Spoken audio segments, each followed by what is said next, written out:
Subscribe now and press the bell icon. Never miss an update. Hello everyone, जय हिंद दोस्तों। मैं आयुष अग्निहोत्री आप सभी का स्वागत करता हूं महेंद्रास के ऑफिशियल यूट्यूब चैनल पर। फटाफट से कनेक्ट हो जाए। जैसा आप सभी को पता है, एवरी मंडे एसटी डिस्कशन होता है। मंडे हो चुका है और जनरल अवेयरनेस का जो डिस्कशन होता है वो 11 AM से शुरू होता है। तो मॉर्निंग 11 AM हो चुका है। फटाफट कनेक्ट हो जाओ अपने दोस्त के साथ, फ्रेंड के साथ। लिंक को फटाफट से शेयर कर दो जिससे वो भी इस डिस्कशन के साथ कनेक्ट हो सके। आपकी ब्रांच में जो ऑफलाइन एसटी होती है उसका डिस्कशन एवरी मंडे होता है, आप सभी को पता है, महेंद्रास के ऑफिशियल यूट्यूब चैनल पर।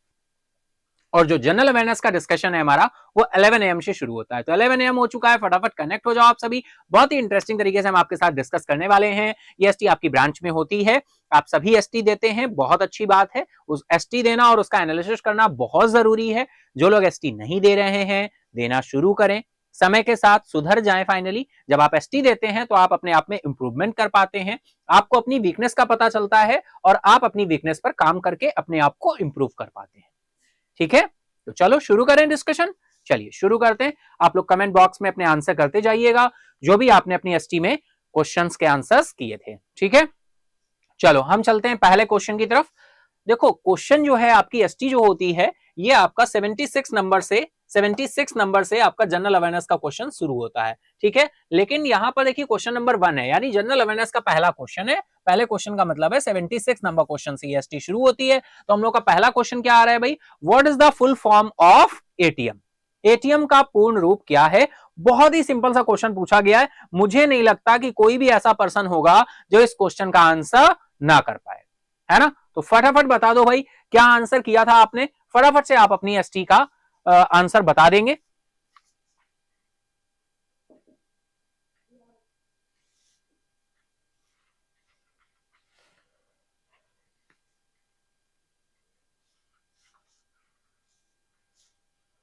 ठीक है,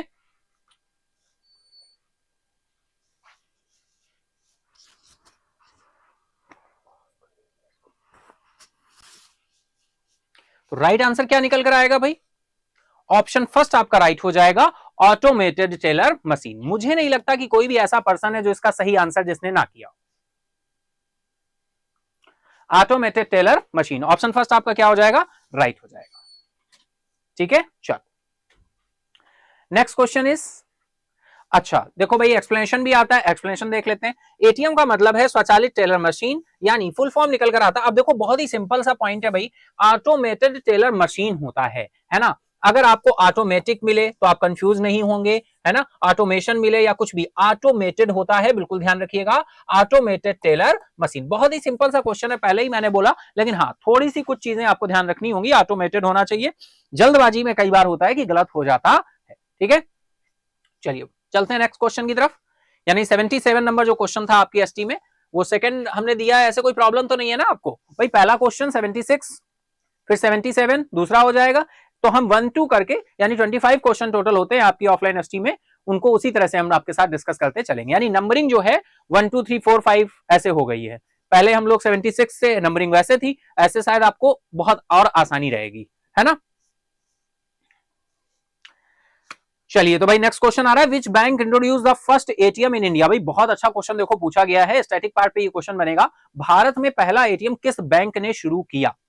ICICI bank, state bank of India, HDFC bank, HSBC या फिर axis bank?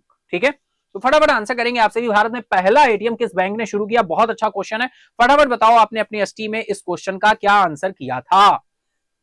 ICICI bank, state bank of India, HDFC bank या फिर एचएसबीसी या फिर एक्सिस बैंक? फटाफट आंसर करेंगे आप सभी। ठीक है, फटाफट से आंसर करेंगे आप सभी। चलिए चलते हैं आंसर की तरफ। राइट आंसर है भाई आपका एचएसबीसी, हांगकांग संघाई बैंक कॉर्पोरेशन। ठीक है, ये सबसे पहला बैंक था जिसने इंडिया में सबसे पहला एटीएम ओपन किया था, हांगकांग संघाई बैंक कॉर्पोरेशन। ठीक है, Hong Kong Shanghai bank corporation. The first ATM in India was introduced, HSBC bank कब ओपन किया गया था भाई? 1987 में। ईयर भी ध्यान रख लेंगे, 1987 में पहला एटीएम ओपन किया गया था। और कहां ओपन किया गया था? मुंबई में, है ना? मुंबई। चलिए next question is what is the definition of accrued interest.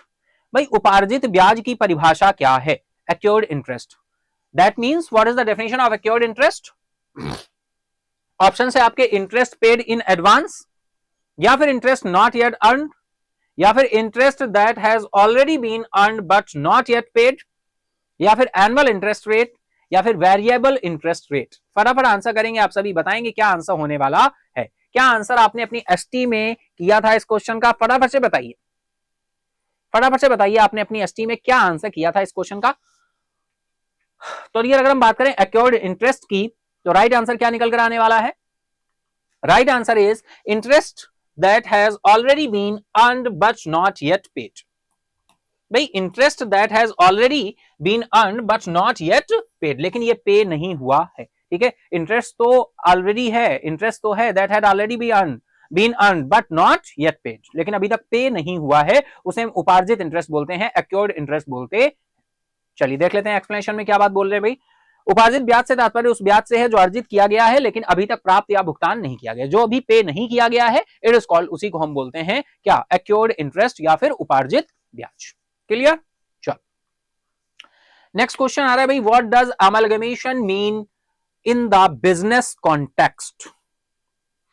Division of assets, liquidation of a company, merger of two companies, acquisition of a company, या फिर सेलिंग ऑफ द शेयर्स। व्यावसायिक संदर्भ में समामेलन का क्या अर्थ है? अमलगमेशन, ये तीन वर्ड आते हैं आपके साथ, कई बार हमने ये डिस्कस भी किए हैं मॉर्निंग सेशन में। और हाँ एक और चीज भाई, मॉर्निंग सेशन में आप में से जो भी नहीं आते हैं आया करें, कनेक्ट हुआ करें, बहुत सारी चीजें आप लोग सीखोगे। Morning session, morning current affair session जो डेली होता है सुबह 7 बजे। ठीक है, तो अमलगमेशन जो है ये भाई क्या है? अमलगमेशन व्हाट इज समामेलन। अगर हम बोले अमलगमेशन क्या होता है भाई? समामेलन, अमलगमेशन जब सेम सेक्टर में काम करने वाली कंपनीज एक साथ मिलकर काम करती हैं, इट इज कॉल्ड, हम उसे अमलगमेशन बोलते हैं। एक वर्ड हमने आपके साथ एक्वाजिशन डिस्कस किया होगा, जब कोई बड़ी कंपनी किसी छोटी कंपनी के मैक्सिमम शेयर को खरीद लेती है या कंप्लीट शेयर को खरीद लेती है, इट इज कॉल्ड एक्वाजिशन कहलाता है ना? एक्वाजिशन कहलाता है, अधिग्रहण कहलाता है। अमलगमेशन जब सेम सेक्टर में काम करने वाली कंपनीज एक साथ मिलकर काम करती हैं, इट इज कॉल्ड अमलगमेशन कहलाता है। मर्जर, जब जो कंपनीज हैं, जो उनका ओनर है फाइनली अलग अलग सेक्टर्स या अलग अलग, जैसे बैंकों का मर्जर हुआ है ना, तो उनको आपस में उनको क्या कर दिया जाता है? मर्ज कर दिया जाता है। तो जो बैंक जो भी मर्ज होता है फाइनली उसके प्रॉफिट, उसके लॉसेस, पूरी तरह से क्या हो जाता है? उसका एग्जिस्टेंस दूसरे के साथ हो जाता है। फाइनली उसके प्रॉफिट, उसके शेयर्स, वो सब किसके लिए रिस्पॉन्सिबल हो जाते हैं? जिस बैंक में वो बैंक मर्ज हुआ है। ठीक है, चलिए तो व्यावसायिक संदर्भ में समामेलन का क्या अर्थ है अभी मैंने आपको बताया है ना। तो राइट आंसर क्या हो जाएगा? मर्जर ऑफ टू कंपनीज, यानी दो कंपनीज क्या हो गई? एक साथ मिलकर काम करने लगी, it is called amalgamation. Same sector में काम करने वाली कंपनीज एक साथ मिलकर काम करती हैं, इट इज कॉल्ड अमलगमेशन कहलाता है। ठीक है, अब देखिए एक स्पेशल वर्ड मर्जर आता है। मर्जर में क्या, आप जैसे पब्लिक सेक्टर बैंक्स की बात करें, मैक्सिमम शेयर किसका? गवर्नमेंट ऑफ इंडिया का, तो इनका क्या हो जाएगा? मर्जर हो जाएगा फाइनली, है ना। जैसे बहुत सारे बैंकों के मर्जर हुए। मर्जर के लिए अगर हम बात करें, चलो मर्जर, हाँ भाई मर्जर बहुत इंपॉर्टेंट है, यहाँ पर बात हुई है मर्जर की, तो चलो मर्जर हम डिस्कस कर लेते हैं। अगर हम लास्ट 10 ईयर्स में बात करें जो बड़े बड़े मर्जर्स रहे, वो कौन कौन से मर्जर्स रहे वो हम एक बार देख लेते हैं। इसी स्लाइड में सब कुछ डिस्कस हो जाएगा भाई। अगर हम बात करें 2017, तो सबसे पहला मर्जर 2017 में निकल कर आया था। फिर इसके बाद में 2019 में मर्जर निकल कर आया। फिर इसके बाद में 2021 में मर्जर निकल कर आया। ठीक है, तीनों मर्जर में एक साथ आपके साथ डिस्कस करने वाला है। 2017 में जो मर्जर हुआ था डियर, ये मर्जर हुआ था किसमें? एसबीआई में, स्टेट बैंक ऑफ इंडिया में। ये मर्जर इफेक्ट में कब से आया? मतलब इफेक्ट में ही कब से आया? 1 अप्रैल, फाइनेंशियल ईयर स्टार्ट हुआ तब से ये अप्लाई हो गया, इफेक्ट में आ गया। कितने बैंक मर्ज हुए थे एसबीआई में? तो एसबीआई में टोटल नंबर ऑफ 6 बैंक मर्ज हुए थे। 6 बैंक मर्ज हुए थे। एक आपका भारतीय महिला बैंक था, भारतीय महिला बैंक, जो कि हम बात करें, ये भारतीय महिला बैंक जो था, ये 2013 में 2013 में क्या किया गया था? स्थापित किया गया था, एस्टेब्लिश किया गया था। ठीक है, 2013 में एस्टेब्लिश हुआ था। और ये आपका 1 अप्रैल 2017 में क्या हो गया? मर्ज हो गया किसमें? एसबीआई में। और 5 एसोसिएट बैंक, 5 सहायक बैंक जो एसोसिएट बैंक थे एसबीआई के, फाइनली वो सारे के सारे क्या हो गए? मर्ज हो गए। किसमें? एसबीआई में। ठीक है, तो यहां पर 6 बैंकों का मर्जर हमें देखने को मिला था, इसमें एसबीआई में। कब देखने को मिला था? 1 अप्रैल 2017। इंपॉर्टेंट है, आपको पता होना चाहिए। चलो 2019 का मर्जर देख लेते हैं भाई। 2019 में जो मर्जर हुआ था, ये हुआ था बैंक ऑफ बड़ौदा में। बैंक ऑफ बड़ौदा में हुआ, इफेक्ट में कब से आया भाई? इफेक्ट में आ गया था 1 अप्रैल से, 1 अप्रैल 2019। अब यहां पर कितने बैंक मर्ज हुए भाई? 2 बैंक मर्ज हुए थे, 2 बैंक मर्ज हुए थे। कौन कौन से 2 बैंक थे देख लेते हैं। फर्स्ट इज देना बैंक था, देना बैंक,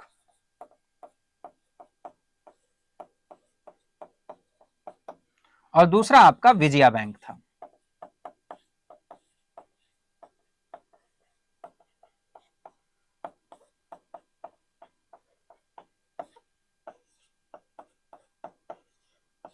ठीक है, तो ये 2 बैंक आपके 1 अप्रैल 2019 को बैंक ऑफ बड़ौदा में पूरी तरह से क्या हो गए? मर्ज हो गए। 2021 के मर्जर की बात करें अगर, तो डियर इसे हम मेगा मर्जर बोलते हैं। क्या बोलते हैं? Mega merger. अब आप बोलेंगे सर मेगा मर्जर का मतलब क्या होता है?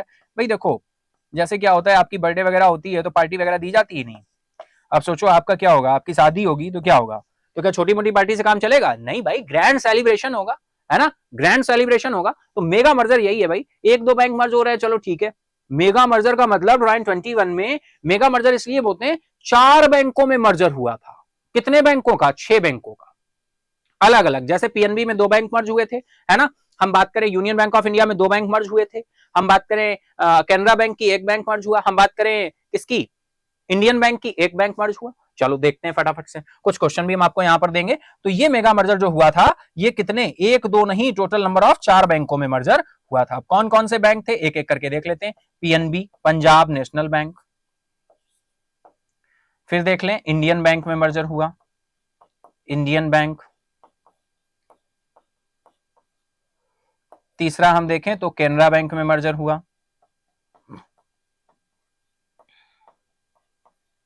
फिर इसके बाद हम देखें तो यूनियन बैंक ऑफ इंडिया में मर्जर हुआ।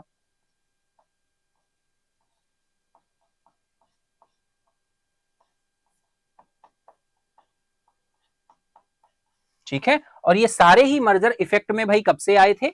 ये इफेक्ट में आपके आ गए थे, चलो एक साथ आगे हम बताएंगे। पीएनबी में जो बैंक मर्ज हुए अभी, मतलब आगे एक साथ करके देख लेंगे तो फिगर सही बन जाएगा। ठीक है, अगर हम पीएनबी में देखें तो पीएनबी में 2 बैंक मर्ज हुए थे, है ना। कौन से 2 बैंक है, इनका नाम आपको बताना होगा, ये आपका होमवर्क क्वेश्चन है। पहला बैंक और सेकंड बैंक, ये दोनों बैंक आपको बताने हैं। ठीक है, फिर इंडियन बैंक में 1 बैंक मर्ज हुआ था भाई। कौन सा बैंक मर्ज हुआ था? इलाहाबाद बैंक। इलाहाबाद बैंक मर्ज हुआ। इलाहाबाद नाम भी चेंज हो गया, प्रयागराज हो गया, और फाइनली इलाहाबाद बैंक भी क्या हो गया? मर्ज हो गया। किसमें? इंडियन बैंक में। ठीक है, फिर आ जाओ कैनरा बैंक में भी 1 बैंक मर्ज हुआ था भाई। कौन सा बैंक था? सिंडिकेट बैंक था, सिंडिकेट बैंक। ठीक है, तो ये एक एक बैंक। लेकिन यूनियन बैंक ऑफ इंडिया में कितने बैंक मर्ज हुए थे? 2 बैंक मर्ज हुए थे। और यहां पे भी कौन से 2 बैंक थे, ये भी आपको बताना है, ये भी आपका होमवर्क क्वेश्चन है। फर्स्ट पहला और दूसरा। ठीक है, पीएनबी में बात करें oriental bank of commerce, United bank of India, और यूनियन बैंक ऑफ इंडिया में बात करें तो यहां पे 2-2 बैंकों के नाम क्या हैं, ये आपके लिए होमवर्क क्वेश्चन है। ठीक है, तो फाइनल आपको पता करना है, पता करके अपने कमेंट बॉक्स में बताना है। पीएनबी लिखिएगा, पीएनबी के आगे दोनों बैंकों के नाम बताइएगा। यूनियन बैंक ऑफ इंडिया लिखेगा, उनके नाम ने दोनों बैंकों के नाम बताइएगा। ये जो मर्जर था, ये भी मर्जर जैसे यहां पे देखो 1 अप्रैल 2017 में ये मर्जर इफेक्ट में आया, ऐसे ही ये जो मर्जर है, ये मर्जर कब इफेक्ट में आया होगा बताओ? 1 अप्रैल 1 अप्रैल 2021। तो ये मर्जर कब से इफेक्ट में आया?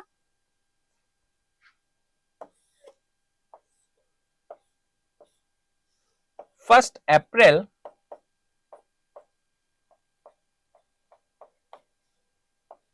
2021। क्लियर? इसी मेगा मर्जर के बाद जो डियर बैंकों की टोटल संख्या हो गई हमारे, वो कितनी हो गई? 12। यानी हमारे पास कितने पब्लिक सेक्टर बैंक्स बचे? 12 पब्लिक सेक्टर बैंक्स बचे। 12 पब्लिक सेक्टर बैंक, यानी ओनली ऑन हमारे पास पब्लिक सेक्टर बैंक्स कितने बचे? 12। इन 12 पब्लिक सेक्टर बैंकों में 11 हमारे कैसे बैंक हैं? नेशनलाइज बैंक हैं, और एक कौन है? एसबीआई है।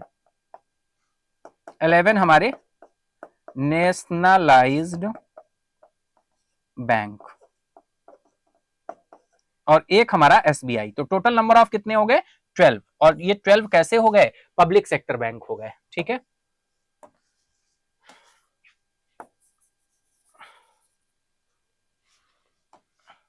क्लियर हो रहा है इतना सभी को? Public sector bank. आप सोचो अगर ये क्वेश्चन ना आया होता तो मर्जर कैसे डिस्कस होता? तो जो होता है अच्छे के लिए होता है ना। चलो, आई होप बिल्कुल आप समझ पा रहे होंगे। फटाफट भाई स्क्रीनशॉट ले लेना, फटाफट स्क्रीनशॉट ले लेना, जिससे आप फाइनली बाद में कहीं पर अपना इसको नोट कर सको, कनेक्ट कर सको। ठीक है, ओके, एक सेकेंड। ये ठीक है, तो ये 3 मर्जर रहे लास्ट 10 ईयर्स में। अगर हम बात करें last 10 year important merger, important bank merger. ठीक है, चलो इसको भी मैं सर्कल में कर देता हूं। ठीक है, फटाफट स्क्रीनशॉट ले लो जिससे आपके साथ ये कनेक्ट बना रहा है। ठीक है, फटाफट स्क्रीनशॉट ले लो, फिर मैं आगे चलता हूं।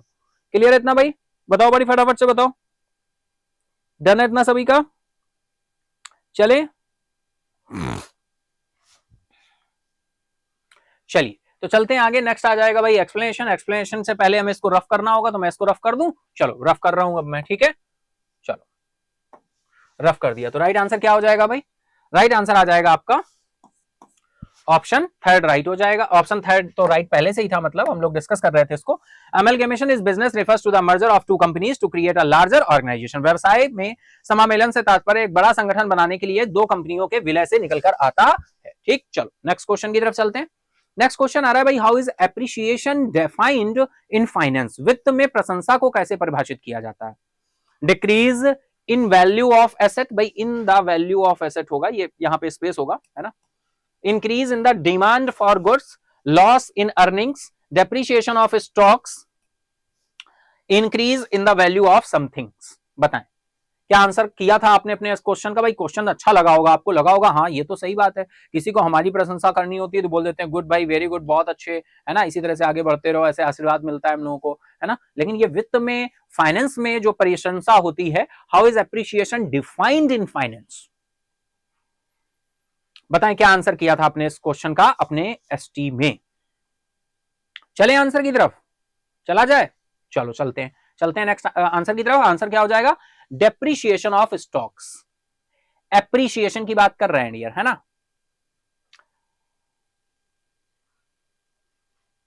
डियर यहां पर अगर हम देखें तो पता है यहां पे क्या हुआ है?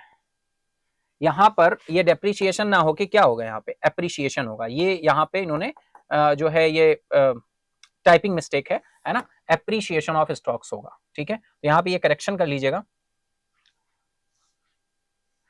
ठीक है, इसको यहां पर एप्रिसिएशन कर लीजिएगा, A-double-P। ठीक है, A-double-P, एप्रिसिएशन ऑफ स्टॉक्स। तो राइट आंसर ऑप्शन 4 आपका हो जाएगा, है ना। Increase in demand for goods हो नहीं सकता, decrease in the value of asset. अब तो बोलो वैल्यू ऑफ एसेट डिक्रीज हो रहा होगा तो कैसे प्रशंसा होगी, है ना। Increase in the demand of goods हो नहीं सकता, डिमांड इंक्रीज हो रही है, अच्छा है, लेकिन डिमांड इंक्रीज होने को हम प्रशंसा नहीं बोल सकते। लॉस इन अर्निंग्स, भाई लॉस इन अर्निंग्स थोड़ी होगा, एप्रिसिएशन हो रहा है। जब स्टॉक्स क्या हो रहे हैं? एप्रिशिएट हो रहे हैं, तो वही तो प्रशंसा होगी। Increasing in the value of something, अब increasing the value of something कुछ मीनिंगफुल नहीं लग रहा है ना। तो राइट क्या निकल कर आएगा? Appreciation of stocks. तो आप ध्यान रखिएगा, एप्रिसिएशन ऑफ स्टॉक्स, ऑप्शन 4 आपका राइट हो जाए। क्लियर है? चलो चलते हैं नेक्स्ट क्वेश्चन की तरफ। नेक्स्ट क्वेश्चन आ रहा है भाई, in the Indian constitution which article outlines the government's annual financial statement commonly referred to as the budget? भारतीय संविधान में कौन सा अनुच्छेद सरकार के वार्षिक वित्तीय विवरण की रूपरेखा प्रस्तुत करता है जिसे आमतौर पर बजट कहा जाता है? बिल्कुल बताएं भाई, बहुत अच्छा क्वेश्चन है। आपने अपनी एसटी में क्या आंसर किया था? चलो आंसर करेंगे, फिर हम लोग डिस्कस करते हैं इसको, फिर हम बात करेंगे इसकी। चलिए फटाफट आंसर करें, बताएं क्या आंसर किया था आपने अपनी एसटी में इस क्वेश्चन का, फटाफट से बताएं।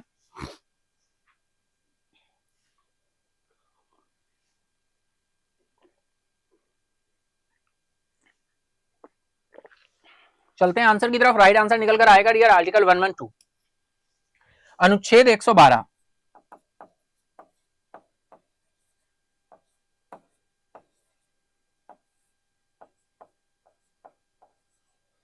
ठीक है।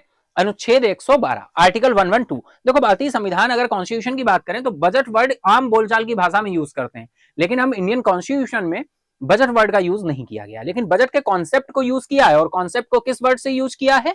कॉन्सेप्ट में हमने बजट को किस वर्ड से यूज किया है? हमने यूज किया है वार्षिक वित्तीय विवरण के रूप में। किस रूप में यूज किया है? वार्षिक वित्तीय विवरण के रूप में हमने बजट के कॉन्सेप्ट को रखा है। किसमें? अपने इंडियन कॉन्स्टिट्यूशन में। और इंडियन कॉन्स्टिट्यूशन के किस आर्टिकल में? आर्टिकल 112 में इसको रखा गया है। यानी बजट वर्ड का यूज बजट वर्ड का यूज नहीं किया गया, लेकिन बजट के कॉन्सेप्ट का यूज किया गया है। और किस आर्टिकल में रखा गया? आर्टिकल 112 में इसको रखा गया है। क्लियर इतनी बात? चल अब इसके साथ ही देखें, अगर हमें ये पता होना चाहिए भारत इंडिया में सबसे पहला बजट कब और किसने पेश किया था। ये सबसे पहला बजट जो आया था वो 7 अप्रैल 1860, 7 अप्रैल 1860 को आया था। और ये जो बजट है ये फाइनेंस ब्रिटिश सरकार के वित्त मंत्री जेम्स विल्सन थे, उनके द्वारा पेश किया गया था। ये भारत देश का सबसे पहला बजट था। फिर इसके बाद बात करें आजाद भारत का जो सबसे पहला बजट आया था वो 26 नवंबर 1947 को पास किया गया था। और ये बजट पेश किया था किसने? आर के शनमुखम चेट्टी साहब ने। आर के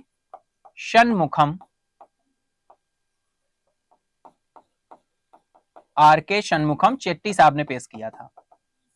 ठीक है। और ये बजट जो हमारा था ये 7 महीने 15 दिन का था। 7 मंथ 15 डेज ओनली। इसके बाद बात करें भाई गणतंत्र की स्थापना के बाद जो देश का पहला बजट आया था वो 28 फरवरी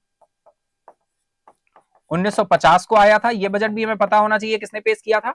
यह पेश किया था जॉन मथाई ने।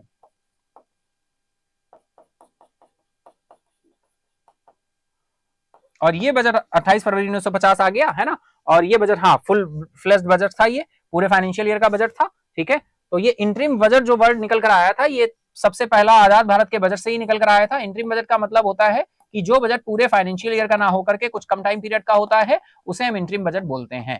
यानी इंटरिम बजट आपका 7 महीने 8 महीने 9 महीने 10 महीने पूरे 12 महीनों का ना होकर के कुछ कम टाइम पीरियड का होता है, उसे इंटरिम बजट बोलते हैं। और ये बजट इलेक्शन ईयर जब होता है तब आता है, या कई बार कोई अदर कंडीशन बन गई है ना, तो उस टाइम पे भी आपका इंटरिम बजट आता है। अंतरिम बजट का मतलब शॉर्ट टर्म बजट से निकलकर आता है। और इस बार जो बजट आया वो हमारा शॉर्ट टर्म बजट ही है। आपको पता है इलेक्शन ईयर है इस वजह से, है ना। और जब इलेक्शन हो जाएंगे, लोकसभा चुनाव हो जाएंगे, ओथ सेरेमनी लोकसभा का गठन हो जाएगा, फिर से बाकी बचे हुए टाइम के लिए फिर से एक बजट आएगा जो फुल फ्लेज यानी इस फाइनेंशियल ईयर को क्या करेगा? कंप्लीट करेगा, आने वाले फाइनेंशियल ईयर को, जो हमारा FY25 है। क्लियर है इतना बात? चलो ये first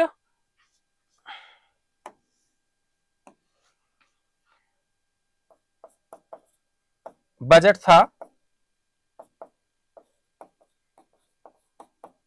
after Republic.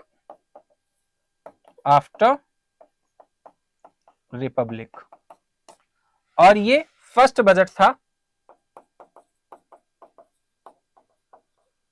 After independence.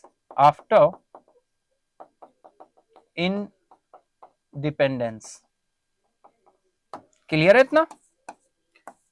चलिए तो राइट आंसर ही तो यहां पर आर्टिकल 112 हो गया। आपको पता है अनुच्छेद 112 में रखा गया है ना। इसके साथ ही कुछ और भी आर्टिकल बहुत इंपॉर्टेंट है, जैसे आर्टिकल मनी बिल को किस आर्टिकल में रखा गया है? ये भी कई बार डायरेक्टली एग्जाम में क्वेश्चन पूछा गया है। मनी बिल, तो मनी बिल किस आर्टिकल में भाई? आर्टिकल 110, धन विधेयक जिसे बोलते हैं। अब धन विधेयक क्या होते हैं? कौन बताता है कि ये बिल मनी बिल होगा? स्पीकर ऑफ लोकसभा रिटर्न में बताते हैं कि ये बिल कैसा बिल है? मनी बिल है। और मनी बिल का मतलब कुछ ऐसे इंपॉर्टेंट बिल जिनको लोकसभा में पास करना जरूरी होता है। मनी बिल का ये मतलब होता है कि मनी बिल लोकसभा में पेश किया जाता है, राज्यसभा में पास होना की रिक्वायरमेंट नहीं होती। राज्यसभा केवल 14 दिन के लिए इनको डिले कर सकता है। फाइनेंस बिल की बात किस आर्टिकल में की गई है? तो फाइनेंस बिल की बात की गई है आर्टिकल 117 में।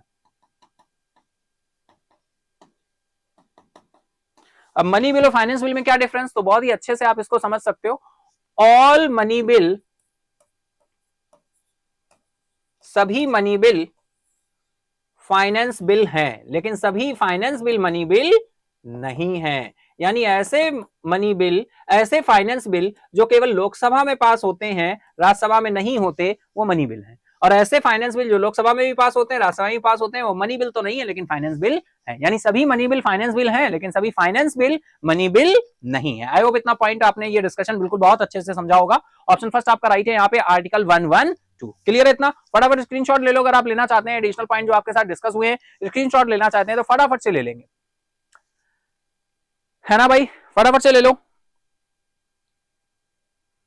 डिस्कशन एंजॉय कर रहे हैं आप सभी? फटाफट बताएं कमेंट बॉक्स में, डिस्कशन एंजॉय कर रहे हैं? बिल्कुल डिस्कशन एंजॉय कर रहे हैं तो फटाफट से लाइक करें, अपने दोस्तों फ्रेंड के साथ भी शेयर करें, फटाफट से शेयर कर दिया करें जरूर, है ना? और बिल्कुल लाइक करें, मेन कमेंट बॉक्स में कमेंट भी करिएगा आपको सेशन कैसा लगा, है ना? और इसके साथ ही एवरी मंडे डिस्कशन होता है भाई, एवरी मंडे कनेक्ट हुआ करें, ब्रांच में ऑफलाइन एसटी जरूर दिया करें। जो लोग नहीं दे रहे हैं तो सुधर जाओ, एसटी देना शुरू करो और उसका एनालिसिस करना भी शुरू करो। एसटी देना और उसका एनालिसिस करना बहुत ही इंपॉर्टेंट है, बहुत ही जरूरी है। ठीक है, अब मैं इसको हटा दूं, चलो हटा देता हूं मैं। अब हम चलेंगे एक्सप्लेनेशन की तरफ। एक्सप्लेनेशन फाइनली देखिए आ गया। सरकार का वार्षिक वित्तीय विवरण जिसे बजट के रूप में जाना जाता है, भारतीय संविधान के अनुच्छेद 112 में लिखित है, इसे वार्षिक वित्तीय विवरण के रूप में संदर्भित करते हैं। हम लोगों ने डिटेल में डिस्कस कर लिया है ना? चलो next question is, Mansukh Mandaviya ने किस शहर में श्री खोडलधाम ट्रस्ट द्वारा शुरू किए गए कैंसर अस्पताल और अनुसंधान की केंद्र की आधारशिला रखी है ना? In which city did Mansukh Mandaviya lay the foundation stone for a cancer hospital and research centre initiated by Shri Khodaldham trust? फटाफट बताएंगे आप लोग, आंसर करेंगे, है ना? क्या एसटी में आंसर किया था आपने? अपनी एसटी में क्या आंसर किया था इस क्वेश्चन का? नासिक है, राजकोट है, सूरत है, लखनऊ है, नन ऑफ दीज है। फटाफट बताएं, फटाफट बताएं क्या आंसर होने वाला है यहाँ पर, फटाफट से बताएं, आप सभी को आंसर करना है ना? फटाफट से बताएं क्या आंसर किया था। चलिए चलते हैं आंसर की तरफ। राइट आंसर हो जाएगा राजकोट। भाई कहां पे ये किया गया? राजकोट में फाइनली इसको क्या किया गया है? आधारशिला रखी गई है, इसकी फाउंडेशन स्टोन रखा गया है। ठीक है, चलो एक्सप्लेनेशन देख लेते हैं।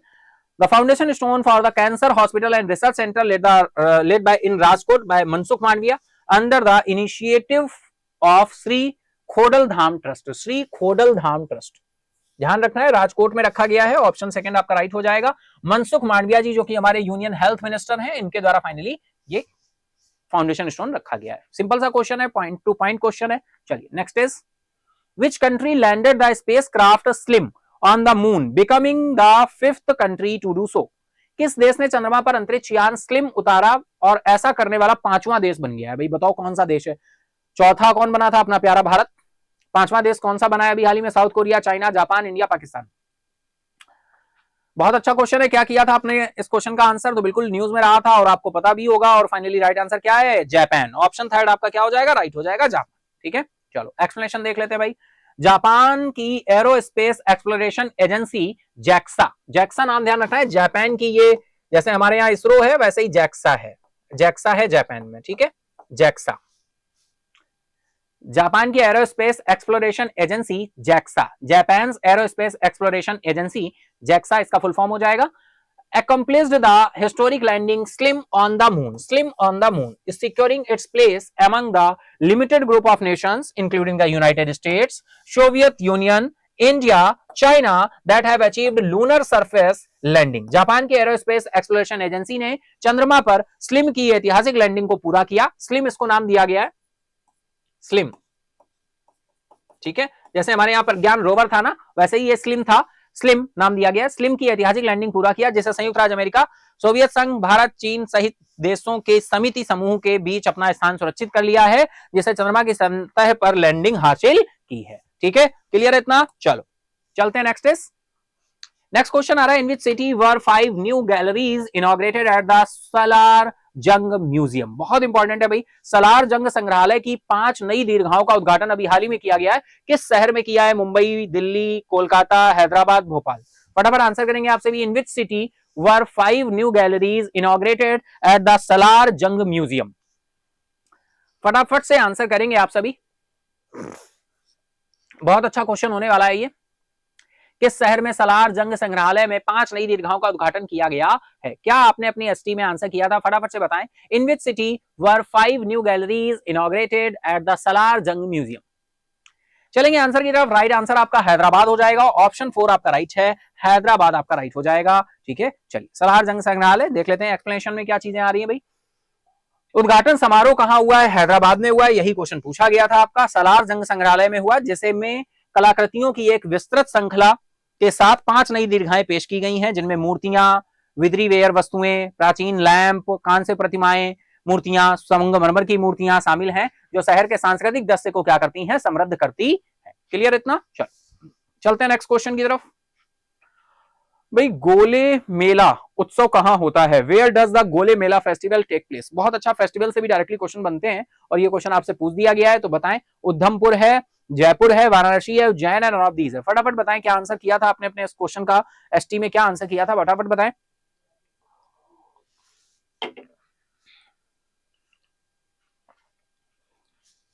इसके साथ ही फिर हम चलेंगे आंसर की तरफ, देखेंगे राइट आंसर क्या हो रहा है। तो राइट आंसर निकल कर आ रहा है यहां पर उधमपुर, है ना, उधमपुर। एक्सप्लेनेशन देख लेते हैं भाई। The Gole Mela festival unfolds at the Jagannath temple in Udhampur. भाई जगन्नाथ टेम्पल आप सभी जानते हैं, जगन्नाथ मंदिर कहां पर है भाई? जगन्नाथ मंदिर उड़ीसा में है, उड़ीसा। और यार इसको हम व्हाइट पगोडा भी कहते हैं, ये बात भी मैंने आपको कई बार बताई है, अगर नहीं पता है तो ध्यान रखिए, व्हाइट पगोडा, ठीक है। ब्लैक पगोडा, व्हाइट पगोडा किसे कहते हैं? जगन्नाथपुरी के टेम्पल को कहां पर है? उड़ीसा में। ब्लैक पगोडा किसे कहते हैं? सन टेम्पल को कहते हैं, कहां पर है? उड़ीसा में, है ना। और गोल्डन पगोडा किसे कहते हैं? अरुणाचल प्रदेश का एक मंदिर है, उसका नाम बताना है आपको मेन कमेंट बॉक्स में। गोले मेला उत्सव उधमपुर के जगन्नाथ मंदिर में मनाया जाता है, जो विभिन्न संस्कृतियों और समुदायों के बीच एकता को बढ़ावा देने वाला एक सांप्रदायिक उत्सव मंच बनाता है। ऑप्शन फर्स्ट आपका राइट हो जाएगा, Udhampur. Option first is the right now. Clear इतनी बात? गोले मेला फेस्टिवल है, उधमपुर में मनाया गया है। गोले मेला उत्सव उधमपुर के जगन्नाथ मंदिर में मनाया जाता है, जो विभिन्न संस्कृतियों समुदायों के बीच एकता को बढ़ावा देने वाला एक सांप्रदायिक उत्सव मंच बनाता है। ठीक है, स्क्रीनशॉट लेना चाहते हैं तो बिल्कुल लेते चलिएगा, ठीक है। क्लियर है इतनी बात? चलो चलते हैं नेक्स्ट क्वेश्चन की तरफ। Who secured a bronze medal at the grand prix de France Henri Deglane wrestling tournament in Nice France? France के नीस में grand prix de France Henri Deglane कुश्ती टूर्नामेंट में किसने कांस्य पदक हासिल किया है? ऑप्शन है आपके सुशील कुमार, बजरंग पूनिया, रवि कुमार दहिया, या फिर दीपक पूनिया, या फिर पवन कुमार। फटाफट आंसर करेंगे आप सभी, अच्छा क्वेश्चन है, फटाफट से बताएं क्या आंसर आपने किया था इस क्वेश्चन का अपने एसटी में, फटाफट से बताएंगे।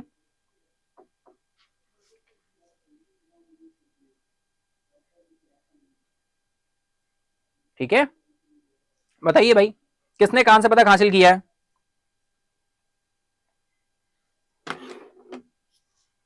चलिए आंसर की तरफ, चलिए चलते हैं आंसर की तरफ, देखते हैं राइट आंसर क्या हो रहा है। राइट आंसर आपका निकल कर आएगा रवि कुमार दहिया, ठीक है। ऑप्शन थर्ड आपका राइट हो जाएगा, रवि कुमार दहिया।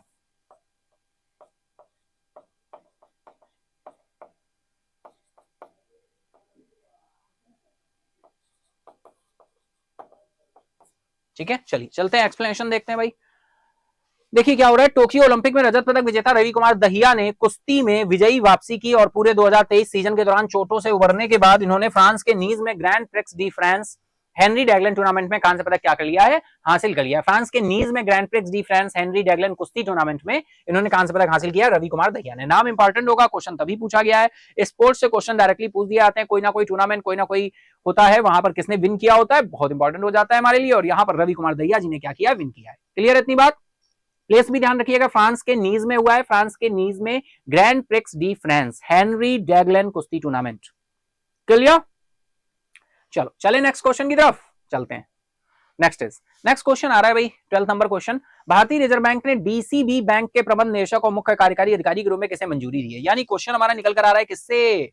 अपॉइंटमेंट से। तो बताइए यहां पर आपने क्या आंसर किया था इस क्वेश्चन का, क्या ये आपको अपॉइंटमेंट पता था या नहीं? Who has been approved by the Reserve Bank of India as the Managing Director and Chief Executive Officer of DCB Bank? Development Bank of DCB है, Development Bank of DSB नहीं है, DCB है ना। DSB development bank of Singapore होता है ना, DBS, लेकिन ये DCB है। बताएं फटाफट से क्या आंसर किया था आपने? राइट आंसर की तरफ चले दिया तो राइट आंसर हो जाएगा प्रवीण अच्युतन कुटे। प्रवीण अच्युतन कुटे ये राइट आंसर हो जाएगा। एक्सप्लेनेशन देख लेते हैं भाई।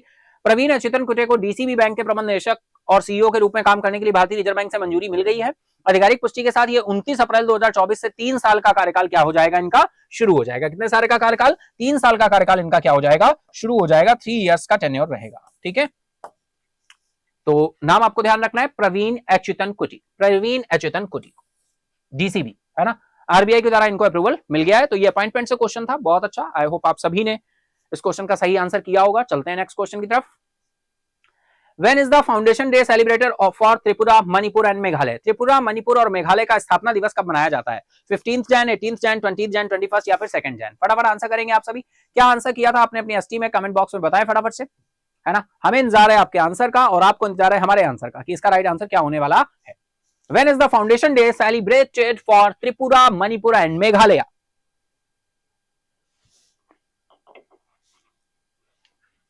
तो ये राइट आंसर यहां पर निकल कर आएगा 21 ऑफ जैन। 21 ऑफ जनवरी को फाइनली क्या होता है, फाउंडेशन डे मनाया त्रिपुरा ने, मणिपुर ने और मेघालय ने। अगर त्रिपुरा की बात करें डियर, तो त्रिपुरा तीनों ओर से बांग्लादेश से घिरा हुआ है। फाइनली इसकी राजधानी क्या हो जाती है? अगरतला। फिर हम बात करें मणिपुर, मेघालय, मेघालय की राजधानी क्या हो जाती है? शिलोंग। आई होप आप सभी को पता है, मुख्यमंत्री साहब भी बताइए फटाफट से कमेंट बॉक्स में। और मणिपुर इंफॉल। और ये फाउंडेशन डे तीनों का ही कब होता है भाई? 21 ऑफ जैन को। कब होता है? 21 ऑफ जैन।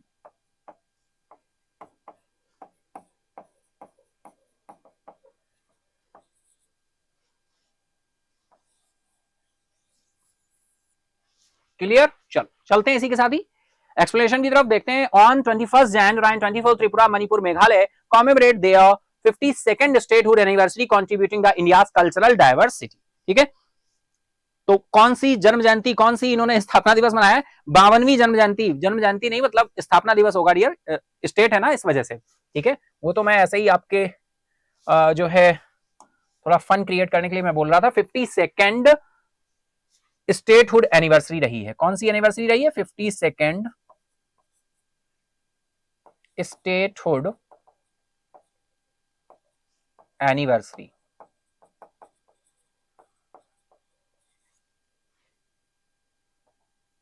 ओहो, ठीक है, क्लियर है इतनी बात? चलो चले नेक्स्ट। और यहां पे ऐसे भी हो जाएगा त्रिपुरा, मेघालय, मिजोरम, मेघालय और मणिपुर। हाँ, त्रिपुरा, मणि, मेघालय। ठीक है, चलो चलिए नेक्स्ट क्वेश्चन की तरफ चलते हैं। Which company successfully launch the AX3 mission to the international space station with the first Turkish astronaut on board? किस कंपनी ने पहले तुर्की अंतरिक्ष यात्री के साथ अंतरराष्ट्रीय अंतरिक्ष स्टेशन के लिए AX3 मिशन को सफलतापूर्वक लॉन्च किया है? भाई बताना है आप सभी को। नासा है, स्पेसएक्स है, CNSA है, या फिर यूरोपियन स्पेस एजेंसी, या फिर नॉन ऑफ दीज है? फटाफट आंसर बताएं। क्या आंसर किया था आपने अपने इस क्वेश्चन का एसटी में? अपनी एसटी में आपने इस क्वेश्चन का क्या आंसर किया था? Which company successfully launch the AX3 mission to the international space station with the first Turkish astronaut on board? किस कंपनी ने पहले तुर्की अंतरिक्ष यात्री के साथ अंतरराष्ट्रीय अंतरिक्ष स्टेशन ISS के लिए AX3 मिशन को सफलतापूर्वक लॉन्च किया है? नासा, स्पेसएक्स, CNSA, या फिर यूरोपियन स्पेस एजेंसी, या फिर नॉन ऑफ दीज? फटाफट आंसर करेंगे आप सभी, बताएंगे क्या आंसर किया था आपने अपनी एसटी में, बताएंगे फटाफट से, और फिर देखेंगे हम लोग कि राइट आंसर क्या होने वाला है और क्या उसके एक्सप्लेनेशन और चीजें होने वाली है। क्लियर है इतनी बात? चलते हैं आंसर की तरफ, देखते हैं राइट आंसर क्या है। तो राइट आंसर निकल कर आएगा स्पेसएक्स। स्पेसएक्स ऑप्शन सेकंड आपका क्या हो जाएगा भाई? राइट हो जाएगा स्पेसएक्स। ठीक है, चलो एक्सप्लेनेशन देख लेते हैं भाई। SpaceX using the falcon 9 rocket. भाई फाल्कन 9 रॉकेट भी यूज किया था, आपके साथ डिटेल मॉर्निंग सेशन में डिस्कस भी हुई थी ये न्यूज। ध्यान है आपको? ध्यान आया कि नहीं? फाल्कन 9 रॉकेट बिल्कुल डिस्कस हुआ था आपके साथ, है ना। तो स्पेसएक्स ने अपने फाल्कन 9 रॉकेट के उपयोग करते हुए क्रू ड्रैगन कैप्सूल फ्रीडम के साथ ISS के लिए X3 मिशन को सफलतापूर्वक लॉन्च किया, जो पहले अखिल यूरोपीय वाणिज्यिक अंतरिक्ष यात्री मिशन को चिन्हित करता है, जिसमें तुर्की के उद्घाटन अंतरिक्ष अल्पर गेजरवासी भी शामिल है। तो फाल्कन 9 रॉकेट बहुत इंपॉर्टेंट रहेगा, सक्सेसफुली लॉन्च किया गया AX3 मिशन था, है ना। चल बिल्कुल ध्यान रखिएगा, स्पेसएक्स ने लॉन्च किया, फाल्कन 9 रॉकेट बहुत इंपॉर्टेंट है। ठीक है, चले अच्छा स्क्रीनशॉट ले लो अगर लेना है तो फटाफट से। चलते हैं इसके साथ ही नेक्स्ट क्वेश्चन की तरफ। नेक्स्ट क्वेश्चन आ रहा है भाई, विच रीजन्स रिच ट्रेडिशंस और success are specifically highlighted are preserved at the Mamani ethnic food festival in Purig. Purig में ममानी जातीय खाद्य महोत्सव में किस क्षेत्र की समृद्ध परंपराओं को विशेष रूप से उजागर और संरक्षित किया जाता है? फटाफट आप सभी बताएंगे। पुरिंग में ममानी जातीय खाद्य महोत्सव में किस क्षेत्र की समृद्ध परंपराओं को विशेष रूप से उजागर और संरक्षित किया जाता है? ऑप्शन फर्स्ट है आपका हिमाचल प्रदेश, उत्तराखंड, सिक्किम, लद्दाख या नन ऑफ दीज। बताएंगे क्या आंसर किया था आपने अपने इस क्वेश्चन का अपनी एसटी में? फटाफट से बताएंगे आप सभी, है ना? फटाफट से बताइए।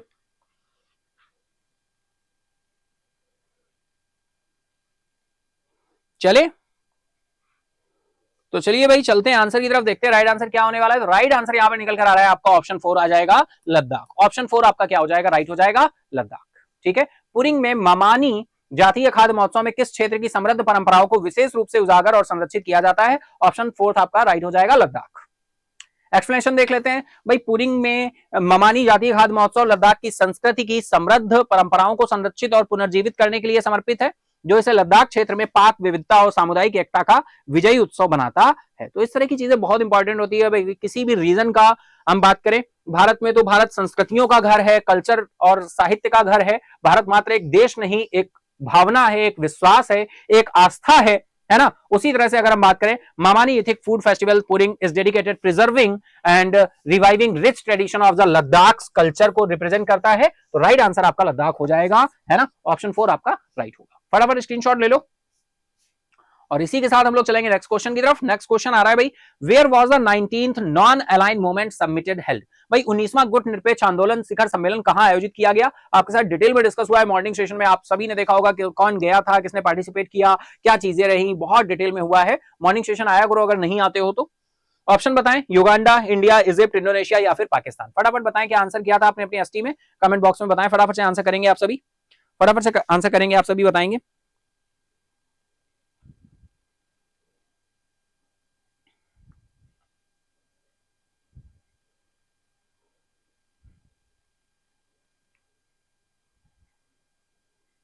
चले भैया आंसर की तरफ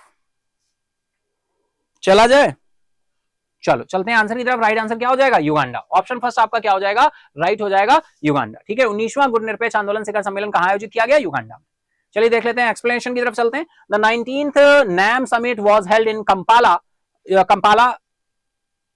Uganda, bringing together over 120 developing nations. 120 developing nations, विकासशील देश जो है, डेवलपिंग नेशन शामिल हुए 120, to discuss and emphasize deepening cooperation for shared global affluence. Dear, ये इसका जो है थीम रही है, एम्फसाइज किया गया है इस पर, तो ये भी आपको बिल्कुल ध्यान रखना होगा। Deepening cooperation for shared global affluence, for shared global affluence, global affluence, ये आपको बिल्कुल ध्यान रखना होगा। ठीक है। Deepening cooperation for shared global affluence 19वां नैम शिखर सम्मेलन कंपाला युगांडा में आयोजित किया गया था, जिसे 120 से अधिक विकासशील देशों को साझा वैश्विक समृद्धि के लिए सहयोग को गहरा करने के लिए, है ना, सहयोग को गहरा करने के लिए और जोर देने के लिए एक साथ लाया गया। तो ये थीम भी आपको ध्यान रखनी है ना। जो नैम नॉन अलाइन मोमेंट हम बात करें, 19 शिखर सम्मेलन हुआ, बिल्कुल हमारे एस जयशंकर साहब जी गए हुए थे, है ना, फाइनली, और ये 19वां था, युगांडा में हुआ है। ये सारे पॉइंट आपको ध्यान रखने और इसकी थीम भी ध्यान रखनी। चले चलो इसी के साथ ही चलते हैं नेक्स्ट क्वेश्चन आ रहा है भाई, which company was recognized for its outstanding cargo services at the Wings India award? Wings India awards में किस कंपनी को उसकी उत्कृष्ट कार्गो सेवाओं के लिए मान्यता दी गई है? ऑप्शन है आपके, Blue Dart Aviation, Spice Express, Sky Ways Air Services या फिर दिल्ली वेरी या फिर एयर इंडिया। फटाफट बताएं क्या आंसर किया था आपने अपने क्वेश्चन का एसटी में। फटाफट से बताएंगे, आप सभी आंसर करेंगे फटाफट से, बिना किसी देरी के आंसर करना शुरू करेंगे।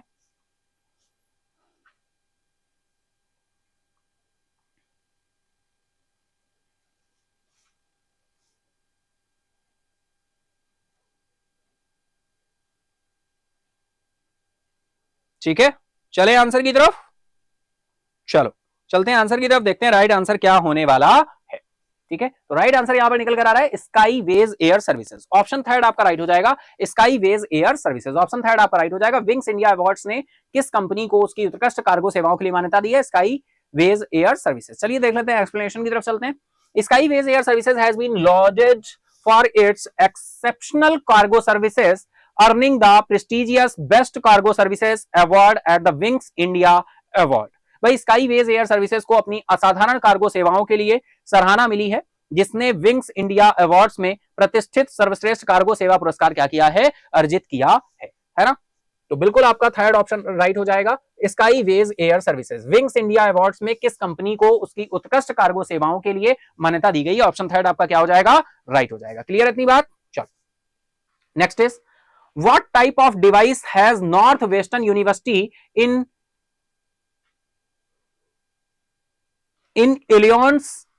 Illinois developed that harnesses soil microbes for energy। Illinois में नॉर्थ वेस्टर्न यूनिवर्सिटी ने किस प्रकार का उपकरण विकसित किया है जो ऊर्जा के लिए मिट्टी के रोगाणुओं का उपयोग करता है। भाई अपनी तरह का नया क्वेश्चन है बिल्कुल। ये क्वेश्चन अगर हम बात करें साइंस एंड टेक्नोलॉजी से आ रहा है ना, साइंस एंड टेक्नोलॉजी से आया गया है, science and technology, science and technology से आ रहा है। Solar panels, fuel cell, wind turbine, nuclear reactors या नन ऑफ दीज। इलिनॉइस में नॉर्थ वेस्टर्न यूनिवर्सिटी ने किस प्रकार का उपकरण विकसित किया है जो ऊर्जा के लिए मिट्टी के रोगाणुओं का उपयोग करता है। Solar panels, fuel cell, wind turbine, nuclear reactor, none of these. फटाफट आंसर करेंगे आप सभी, फटाफट से आंसर करेंगे बिना किसी देरी के। बताएं क्या आंसर किया था आपने अपने इस क्वेश्चन का, अपने कमेंट बॉक्स में, अपनी एसटी में, है ना। फटाफट से आंसर करेंगे आप सभी, बताएंगे।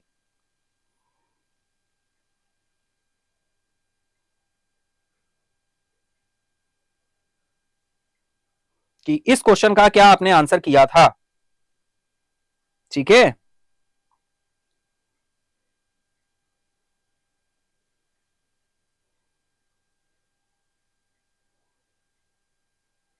चले आंसर की तरफ, तो चलिए चलते हैं आंसर की तरफ। राइट आंसर हो जाएगा आपका फ्यूल सेल, ऑप्शन सेकंड आपका राइट हो जाएगा, फ्यूल सेल। ठीक है, चलो देख लेते हैं भाई। Northwestern University's breakthrough fuel cell resembling the size of a book utilize soil microbes for perpetual energy generation। भाई नॉर्थ वेस्टर्न यूनिवर्सिटी का सफल ईंधन सेल एक किताब के आकार जैसा है, सतत ऊर्जा उत्पादन के लिए मिट्टी के रोगाणुओं का उपयोग करता है। भाई इलिनॉइस में नॉर्थ वेस्टर्न यूनिवर्सिटी ने किस प्रकार का उपकरण विकसित किया है जो ऊर्जा के लिए मिट्टी के रोगाणुओं का उपयोग करता है, fuel cell. Right answer option second हो जाएगा। ठीक है, फटाफट स्क्रीनशॉट ले लो अगर लेना चाहते हो, एक्सप्लेनेशन के साथ और विद आंसर। ठीक है, चलिए चलते हैं नेक्स्ट क्वेश्चन की तरफ। नेक्स्ट क्वेश्चन आ रहा है भाई, what is the main objective of operation Sarvashakti. Operation Sarvashakti launch by Indian army. भारतीय सेना द्वारा शुरू किए गए ऑपरेशन सर्वशक्ति का मुख्य उद्देश्य क्या है। ऑप्शंस आपके दिए हुए, eliminated terrorist, counter cyber threat, provide humanitarian add, enhance diplomatic relations या नन ऑफ दीज। फटाफट बताएं क्या आंसर किया था आपने अपने इस क्वेश्चन का अपनी एसटी में। फटाफट से आप सभी आंसर करेंगे कि क्या आंसर किया था आपने अपनी एसटी में इस क्वेश्चन का। भारतीय सेना द्वारा शुरू किए गए ऑपरेशन सर्वशक्ति का मुख्य उद्देश्य क्या है। चले आंसर की तरफ, तो चलिए चलते हैं आंसर की तरफ, देखते हैं राइट आंसर क्या है। राइट आंसर है इलिमिनेट टेररिस्ट। भाई टेररिस्ट को क्या किया जाए, इलिमिनेट किया जाए फाइनली, है ना। चलिए एक्सप्लेनेशन देख लेते हैं। ऑपरेशन सर्वशक्ति भारतीय सेना द्वारा जम्मू कश्मीर के राजौरी और पुंछ इलाकों में आतंकवादियों को खत्म करने के प्राथमिक लक्ष्य के साथ शुरू किया गया है, जिसमें भारतीय सैनिकों पर घात लगाकर किए गए हमलों का मुकाबला करने के लिए 2003 के सर्प विनाश की याद दिलाते हुए एक बड़े पैमाने पर ऑपरेशन को इस्तेमाल किया गया है। कौन कौन से सेक्टर हैं, आपको लोकल डायरेक्टली सेक्टर्स के नाम ध्यान रखने होंगे। ऑपरेशन सर्वशक्ति, सबसे पहले तो ऑपरेशन ध्यान रखना है, ऑपरेशन सर्व शक्ति नाम दिया गया है, ऑपरेशन सर्वशक्ति। जम्मू कश्मीर के कौन कौन से जिले हैं, जिले राजौरी, जम्मू कश्मीर के राजौरी और पुंछ, जम्मू कश्मीर के राजौरी और पुंछ। ठीक है, इलाकों में आतंकवादियों को खत्म करने के प्राथमिक लक्ष्य के लिए घात लगाकर हमले का मुकाबला करने के लिए फाइनली ये ऑपरेशन सर्वशक्ति क्या किया गया, शुरू किया गया। क्लियर इतनी बात, ऑप्शन फर्स्ट आपका राइट हो रहा है। चले स्क्रीनशॉट हो गया, चलो चलते हैं नेक्स्ट क्वेश्चन की तरफ। नेक्स्ट क्वेश्चन आ रहा है भाई, INOX air products signed an MOU with which Indian state government for a $3 billion green ammonia plant। INOX air products ने $3 बिलियन के ग्रीन अमोनिया प्लांट के लिए किस भारतीय राज्य सरकार के साथ एक समझौते ज्ञापन पर हस्ताक्षर किए हैं। ऑप्शन है आपके कर्नाटका, गुजरात, तमिलनाडु, महाराष्ट्र और उत्तर प्रदेश। फटाफट आंसर करेंगे आप सभी। क्या आंसर किया था आपने अपनी एसटी में, बताएं कमेंट बॉक्स में, फटाफट से आंसर बताएंगे आप सभी, क्या आंसर किया था। ठीक है भैया, चलें इसी के साथ ही, तो चलिए इसी के साथ ही हम लोग चलते हैं नेक्स्ट क्वेश्चन की तरफ, इसके आंसर की तरफ, सॉरी। आइनॉक्स एयर प्रोडक्ट्स के 3 बिलियन अमेरिकी डॉलर, 3 बिलियन डॉलर के ग्रीन अमोनिया प्लांट के लिए किस भारतीय राज्य सरकार के साथ एक समझौते ज्ञापन पर हस्ताक्षर किए गए हैं। चलिए चलते हैं आंसर की तरफ। राइट आंसर आ रहा है महाराष्ट्र, ऑप्शन 4 आपका राइट हो जाएगा, महाराष्ट्र। ठीक है, महाराष्ट्र। आइनॉक्स एयर प्रोडक्ट्स ने 3 बिलियन डॉलर के ग्रीन अमोनिया प्लांट के लिए किस भारतीय राज्य के साथ एक समझौते ज्ञापन पर हस्ताक्षर किए, तो वो राज्य है महाराष्ट्र, ऑप्शन 4 आपका राइट हो जाएगा। चलिए एक्सप्लेनेशन देख लेते हैं भाई। आइनॉक्स एयर प्रोडक्ट्स ने 3 बिलियन डॉलर के ग्रीन अमोनिया प्लांट के लिए महाराष्ट्र सरकार के साथ एक समझौते ज्ञापन पर क्या किए हैं, हस्ताक्षर किए हैं। INOX air products signed an MOU with which Indian state government for a 3 billion green ammonia plant. भाई 3 बिलियन डॉलर, ये अमाउंट जरूर ध्यान रखना, डायरेक्टली कहीं ना कहीं जरूर पूछा जाएगा। 3 बिलियन डॉलर, अरे भाई चलो इसको हटा देते हैं, हटो तुम। 3 बिलियन डॉलर, ठीक है, ग्रीन अमोनिया प्लांट, इस तरह से न्यूज को कनेक्ट करते हैं, ग्रीन अमोनिया प्लांट। ठीक है, green ammonia plant for government के साथ एमओयू साइन अप हुआ है, किसने, आइनॉक्स एयर प्रोडक्ट ने साइन किया है, आइनॉक्स एयर प्रोडक्ट ने साइन किया है, और फाइनल ये किसके साथ साइन अप हुआ है, महाराष्ट्र के साथ, महाराष्ट्र, महाराष्ट्र। ठीक है, क्लियर इतनी बात। चलो राइट आंसर ऑप्शन 4 हो जाएगा, इस तरह से कनेक्ट करते हैं। चलिए नेक्स्ट क्वेश्चन आ रहा है भाई। In which Indian state is the pit head greenfield thermal power project award to Bharat heavy electricals limited by NLC India limited located.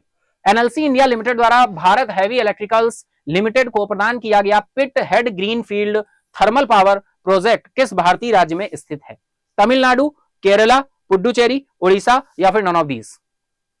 फटाफट से आंसर करेंगे आप सभी, बताइए क्या आंसर किया था आपने अपने एसटी में, कमेंट बॉक्स में फटाफट से बताएंगे। In which Indian state is the pit head greenfield thermal power project award for to Bharat heavy electricals limited by NLC India limited located.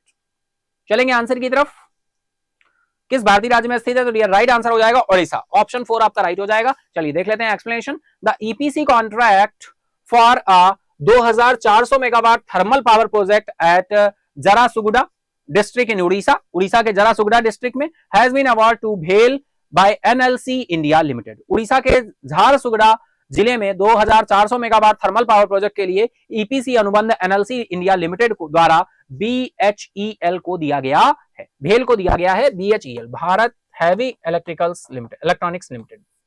ठीक है, चलिए नेक्स्ट क्वेश्चन की तरफ चलें। नेक्स्ट क्वेश्चन आ रहा है भाई, in which city was the 9th edition of the India international science festival inaugurated. बहुत अच्छा क्वेश्चन है भाई, कहीं ना कहीं जरूर एग्जाम में देखने को मिलेगा। भारत अंतरराष्ट्रीय विज्ञान महोत्सव के 9वें संस्करण का उद्घाटन किस शहर में किया गया है, डायरेक्टली इंपॉर्टेंट है। न्यू दिल्ली, फरीदाबाद, सिकंदराबाद या फिर बेंगलुरु, लखनऊ। भारतीय अंतरराष्ट्रीय विज्ञान महोत्सव के 9वें संस्करण का उद्घाटन किस शहर में किया गया, फटाफट बताएं कमेंट बॉक्स में। चलेंगे हम लोग आंसर की तरफ, राइट आंसर हो जाएगा फरीदाबाद, ऑप्शन सेकंड आपका राइट हो जाएगा भाई, फरीदाबाद में। ठीक है, कहां पर भाई, फरीदाबाद में। चलिए देख लेते हैं एक्सप्लेनेशन की तरफ चलते हैं। The India international science Festival 9th edition है भाई, एडिशन ध्यान रखना है आपको, कौन सा एडिशन है, 9th एडिशन है ना। Comments on the Faridabad Haryana celebrating a decade India's notable achievement in science, technology and space. विज्ञान प्रौद्योगिकी और अंतरिक्ष में भारत की उल्लेखनीय उपलब्धियों के एक दशक का जश्न मनाते हुए भारत अंतरराष्ट्रीय विज्ञान महोत्सव का 9वां संस्करण हरियाणा के फरीदाबाद में क्या हुआ, शुरू हुआ। ठीक है, चलो नेक्स्ट क्वेश्चन इज, किस भारतीय राज्य ने जाति आधारित जनगणना शुरू की है, जो बिहार के बाद यह अभ्यास शुरू करने वाला दूसरा राज्य बन गया है भाई। बहुत अच्छा क्वेश्चन है। Which Indian state has initiated a caste based census becoming the second state after Bihar to undertake this exercise. बताएं, ऑप्शन है आपके आंध्र प्रदेश, महाराष्ट्र, तमिलनाडु, कर्नाटका या फिर मध्य प्रदेश। फटाफट से आंसर करेंगे आप सभी, फटाफट से आंसर करेंगे। क्या आंसर होने वाला है आपको बताना है, क्या आंसर किया था आपने अपनी एसटी में।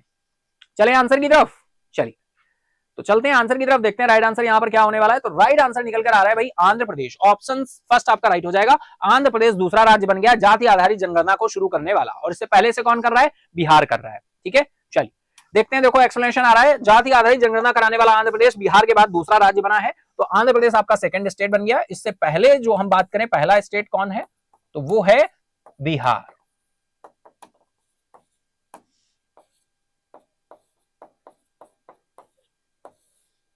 ठीक है, चलो चलते हैं नेक्स्ट क्वेश्चन की तरफ। नेक्स्ट क्वेश्चन आ रहा है, who recently became the first Indian to achieve a stage victory at the Dakar rally.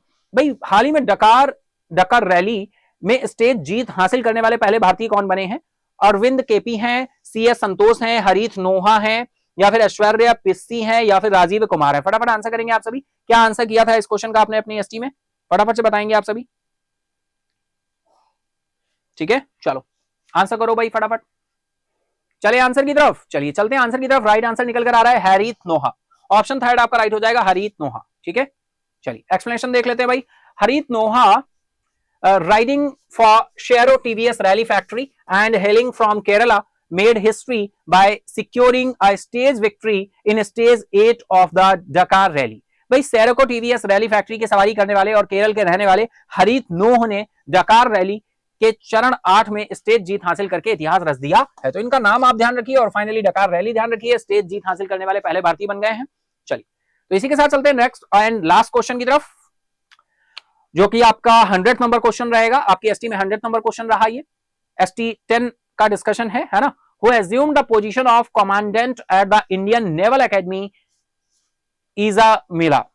ठीक है, एज़ीमाला में भारतीय नौसेना अकादमी इंडियन नेवल एकेडमी एज़ीमाला में कमांडेंट का पद किसने संभाला है? यानी अपॉइंटमेंट निकल कर आ रहा है, बिल्कुल अपॉइंटमेंट निकल कर आ रहा है। तो फटाफट बताइए किसने संभाला है भाई। अपॉइंटमेंट आ रहा है, यहाँ पे ऑप्शंस आपके दिए हुए हैं। अजय शर्मा है, विनीत एमसी कैल्टी है, खंजर सिंह है, या फिर आपके शिवालिक हैं, या फिर पवन सिंह है। फटाफट आंसर करेंगे आप सभी, फटाफट से आंसर करेंगे, बताएंगे क्या आंसर किया था आपने अपने इस क्वेश्चन का, है ना। हम लोग चलते हैं आंसर की तरफ, चलें। चलिए तो राइट आंसर निकल कर आ रहा है विनीत एमसी कैल्टी। ऑप्शन सेकंड आपका क्या हो जाएगा, राइट हो जाएगा, विनीत एमसी कैल्टी। चलिए चलते हैं एक्सप्लेनेशन की तरफ, देखते हैं एक्सप्लेनेशन क्या होने वाला है। तो vice admiral Vineet McCarty a seasoned professional है भाई, है ना। फटाफट से देखिए, समझते चलिए क्या बात यहां पर बोली जा रही है। Vice admiral Vineet McCarty a seasoned professional gunnery and missile took over as commandant at the Indian Naval Academy एज़ीमाला in January 2024। तो भाई बिल्कुल ध्यान रखना है, गनरी एंड मिसाइलों में एक अनुभवी पेशेवर वाइस एडमिरल विनीत मैकर्टी ने जनवरी 2024 में भारतीय नौसेना अकादमी एज़ीमाला में कमांडेंट के रूप में पदभार संभाला है। विनीत एमसी कैल्टी, इनका नाम ध्यान रखना है। एज़ीमाला जो है ये ध्यान रखना है भाई, इंडियन नेवल एकेडमी है, और क्या है आपका, एज़ीमाला। क्लियर है इतना? तो राइट आंसर ऑप्शन सेकंड हो जाएगा। ठीक है, चलिए इसी के साथ ही डियर आई होप आपने डिस्कशन को बहुत अच्छे से एंजॉय किया होगा, एक्सप्लेनेशन को, है ना। आंसर भी आपने एंजॉय किए होंगे और इसके साथ ही एक्सप्लेनेशन भी एंजॉय किया होगा। अगर आपने एंजॉय किया है तो फटाफट सेशन को लाइक करें, अपने दोस्तों फ्रेंड के साथ जरूर शेयर करें, और अगर अभी तक नहीं किया है सब्सक्राइब, तो सब्सक्राइब कर ले महेंद्राज ऑफिशियल को। मॉर्निंग करंट अफेयर सेशन जो सुबह 7 बजे होता है उसमें भी कनेक्ट हो, अगर आप उसमें आते हैं तो बहुत अच्छी बात है। अगर नहीं आते हैं तो सेशन में कनेक्ट होना शुरू करें, चीजें सीखना शुरू करें, धीरे धीरे इंप्रूवमेंट होगा, है ना। लेकिन हमें एक्शन तो लेने होंगे, काम तो करना होगा ना। तो एसटी देना शुरू करिए जो लोग नहीं दे रहे हैं, और एनालिसिस भी करना शुरू करिए। ठीक है, और इसके साथ ही जो लोग दे रहे हैं वो अपनी इंप्रूवमेंट देखें, अपने वीक पॉइंट देखें और उनको दूर करें। ठीक है, तो आज के लिए हम लोग इतना ही रखते हैं, मिलते हैं फिर नेक्स्ट मंडे, और सुबह 7 बजे तो मिलते ही है ना। मिलते हैं नेक्स्ट मंडे एसटी 11 के डिस्कशन के साथ। तो आज के लिए इतना ही। Thank you everyone, good bye, take care, have a nice day. Subscribe now and press the bell icon. Never miss an update.